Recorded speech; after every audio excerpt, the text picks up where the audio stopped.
Hello बच्चों, कैसे हैं? आई होप अच्छे होंगे। आज हम आपके लिए राष्ट्रीय आय एवं योग्यता आधारित परीक्षा 2022 का सॉल्व पेपर लेके आए हैं विज्ञान का। तो शुरू करते हैं। कोशिका का ऊर्जा ग्रह है, ये पिछले पेपर में भी हमने बताया था आपको। इसका सही आंसर है माइटोकॉन्ड्रिया, जिसको हम कोशिका का बिजली घर भी कहते हैं। फिर है द्विसंकर क्रॉस में प्राप्त अनुपात है। द्विसंकर क्रॉस में प्राप्त अनुपात है आपका 1-2-1, 1-2-1-2, 3-9-3, 3-1 और 4-1। तो इसका सही आंसर है आपका 9-3-3-1। निम्नलिखित में से कौन सा जीव मित्रवत है? लैक्टोबैसिलस, नाइट्रोजन स्थिरीकरण जीवाणु। अब इन दोनों में से एक और दो दोनों सही हैं या चौथे में है छोटी माता विषाणु। तो इसमें आपका तीसरा नंबर सही है। लैक्टोबैसिलस आपका दही जमाने में काम आता है और दूसरा नाइट्रोजन स्थिरीकरण जीवाणु, ये आपके पौधों में नाइट्रोजन को स्थिर करता है। ठीक है। फिर है रेड डाटा बुक क्या है?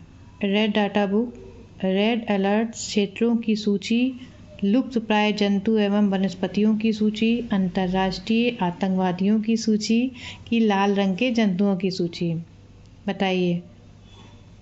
तो रेड डाटा बुक है आपकी लुप्त प्राय जो जीव आपके लुप्त हो रहे हैं, धीमे धीमे समाप्त हो रहे हैं, उन जंतु और वनस्पतियों की सूची, ये रेड डाटा बुक है।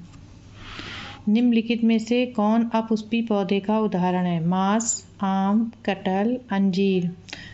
मांस, इसको शैवाल भी बोलते हैं। फिर है नींबू का कैंकर रोग किस सूक्ष्म जीव के द्वारा होता है? कवक, शैवाल, जीवाणु की विषाणु? तो ये नींबू का कैंकर रोग जीवाणु, जिसको हम बैक्टीरिया भी बोलते हैं, उसके कारण होता है। निम्नलिखित में से किन पौधों की पत्तियां कांटों में रूपांतरित हो जाती हैं? जलीय पौधों में, मरुस्थलीय पौधों में, समुद्भूत पौधों में कि उपरोक्त सभी में? तो आपने ध्यान दिया होगा कि कुछ पेड़ होते हैं जिसमें कांटे लगे होते हैं, ये मरुस्थलीय पौधे होते हैं, जिनको हम कैक्टस भी बोलते हैं। अगला प्रश्न है, बहुत सरल है, पिछले पेपर में भी हमने बताया था आपको। प्रतिजैविक दवा क्लोरेलिन बनाई जाती है। क्लोरेलिन बनती है आपकी कवक से, जीवाणु से, शैवाल से कि विषाणु से? तो ये बनती है आपकी शैवाल से। निम्न में से केवल पादप कोशिका में पाया जाता है? तो गोल्जी बॉडी, माइटोकॉन्ड्रिया, राइबोसोम की प्लास्टिड? तो ये पाया जाता है आपको राइबोसोम में। केचुआ में श्वसन होता है फेफड़ों द्वारा, क्लोम द्वारा, त्वचा द्वारा कि श्वास रंध्र द्वारा? तो केचुओं में श्वसन त्वचा के द्वारा होता है। इनमें से किस पोषक तत्व से सबसे अधिक ऊर्जा मिलती है? वसा, विटामिन, प्रोटीन, कार्बोहाइड्रेट? वैसे तो आपके वसा और कार्बोहाइड्रेट दोनों ही ऊर्जा देते हैं, लेकिन सबसे ज़्यादा आपको कार्बोहाइड्रेट से मिलती है। तभी जब कमज़ोरी लगती है तो हम लोग शक्कर घोल के पीने से, हमको एक गिलास शरबत बनाकर पीने से हमको तुरंत ताकत मिलती है। प्राकृतिक चयनवाद किसने प्रतिपादित किया? तो Lamarck, Darwin, Hugo de varies की मेंडल? तो आपका डार्विन ने प्राकृतिक चयनवाद प्रतिपादित किया। निम्नलिखित में से कौन वास्तविक मछली है?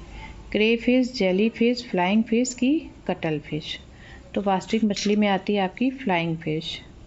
इनमें से कौन सा जंतु अंडे देता है? पेंगोलिन, प्लेटिवस, मोंगूज और ओपोसम? देखिए, इनमें से ये सब जितने हैं, पेंगोलिन, मोंगूज, ओपोसम, ये सब स्तनधारी हैं। ठीक है, ये बच्चों को देते हैं, लेकिन सिर्फ एक प्लेटिपस है जो है तो स्तनधारी, लेकिन ये अंडे देता है। निम्नलिखित में से कौन उत्सर्जी अंग नहीं है? तो आपका वृक्क, यकृत, प्लीहा और फेफड़ा। वृक्क मतलब आपकी किडनी, यकृत और फेफड़ा, ये सभी आपके उत्सर्जी अंग है और प्लीहा नहीं है। किस जंतु के स्पर्शक भोजन ग्रहण करने में सहायक होते हैं? हाइड्रा, अमीबा, स्पंज और कॉकरोच? तो हाइड्रा के स्पर्शक भोजन ग्रहण करने में सहायक होते हैं। पोटेशियम में चलन अंग होते हैं टेंटेक्लस, स्यूडोपोडिया, सिलिया की फ्लेजिला। तो पैरामीशियम में चलन अंग होते हैं आपका सिलिया। इनमें से क्या मानव का अवशेषीय अंग है? कर्णपेशियाँ, पक्षपात, छोटी गर्दन और वायुकोश। तो आपकी कान की पेशियाँ ये अवशेषीय अंग हैं, कर्णपेशियाँ। निम्नलिखित में से कौन सा एक अनवीकरणीय ऊर्जा स्रोत का उदाहरण है? तो बहते हुए जल में समाहित ऊर्जा, जीवाश्म ईंधन, सौर ऊर्जा, पवन ऊर्जा। ये सब आपके नवीकरणीय ऊर्जा के स्रोत हैं, बस एक इसको छोड़ के, जीवाश्म ईंधन। तभी कहते हैं जीवाश्म ईंधन जो होता है इनको बहुत संभाल के खर्च करना चाहिए। और फिर है आपका कौन ध्वनि के तारतम्य से संबंधित है? आयाम, तीव्रता, आवृत्ति, आयाम और तीव्रता दोनों। बताइए भाई, इस प्रश्न का उत्तर आप लोग दे पाएंगे? तो आप लोग दे दीजिएगा, तो हमें ना बताना पड़े। बताइए भाई। तो इसमें से जो आवृत्ति है आपकी वो ध्वनि के तारतम्य से संबंधित है। आप लोग रिवीजन कर रहे हैं ना? करते रहिएगा। अगला है प्रकाश को अपने घटक रंगों में विभक्त होने की घटना को क्या कहते हैं? जो प्रकाश होता है, ठीक है, अपने घटक रंगों में विभक्त होने की घटना को क्या कहेंगे हम लोग? उसको कहते हैं हम लोग विक्षेपण। क्या कहेंगे? विक्षेपण। फिर है किसी पृष्ठ के प्रति एकांक क्षेत्रफल पर लगने वाले बल को कहते हैं, क्या कहते हैं? गुरुत्वाकर्षण बल। हर्ट्ज मात्रक है किसका? आवृत्ति का। किसका मात्रक है? आवृत्ति का। अगला देखिए, धूप के चश्मों के कांच को स्थायी रंग प्रदान करने वाला यौगिक आपका कौन सा है? बहुत सारे इसमें, calcium oxide, cerium oxide, magnesium oxide और एल्युमिनियम ऑक्साइड। तो धूप के चश्मों को स्थायी रंग पराबैंगनी किरणों से बचाने के लिए सीरियम ऑक्साइड का इस्तेमाल किया जाता है। पीतल के अवयवी धातु हैं आपका, ठीक है, तो आपके ये हैं CuZn। Cu मतलब कॉपर और Zn से मतलब आपका जिंक ऑक्साइड, ठीक। आपका अगला है द्रव सोना है water gas, marsh gas, petroleum की कोल। तो आपका द्रव सोना में आता है पेट्रोलियम, सोने के बराबर वही बिकता है। LPG में किसकी मांग अधिक है? मात्रा किसकी अधिक है? LPG जो हम लोग घरेलू गैस इस्तेमाल करते हैं उसमें मात्रा किसकी अधिक होती है? किस गैस की? तो मात्रा है आपकी ब्यूटेन की। मृदु कांच बनाने में, मृदु कांच का प्रयोग खिड़कियों के शीशे बनाने में किया जाता है, परत नली बनाने में किया जाता है। तो बनाने में किन पदार्थों का प्रयोग किया जाता है? तो इसमें देखिए बहुत सारे हैं। तो इसमें मृदु कांच बनाने में आपका जो है वो सोडियम कार्बोनेट लगता है, कैल्शियम कार्बोनेट और सिलिका। तो इनका सूत्र है आपका ये Na2CO3CaO और SiO2। ये इसका सही उत्तर है। केरोसिन में कौन सी धातु रखी जाती है?